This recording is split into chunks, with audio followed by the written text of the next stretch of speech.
இந்தி திணிப்பு என்பது இது இது திமுகவிற்கானது மட்டுமல்ல.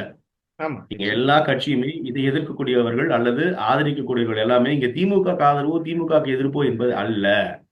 இது நம் மீது திணிக்கப்படுகின்ற திணிப்பு.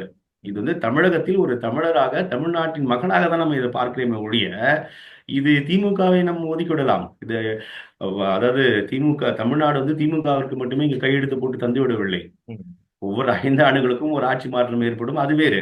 அதனால நம்ம திமுகவோடு இதை தொடர்படுத்தவில்லை. அதனால இது திமுகவுக்கு எதிராக இருக்கிறது. திமுக நடத்தும் அப்படின்னு பாஜக இது பதில் சொல்றாங்க. அப்படி இல்ல. திமுக ஒரு அரசு தான்.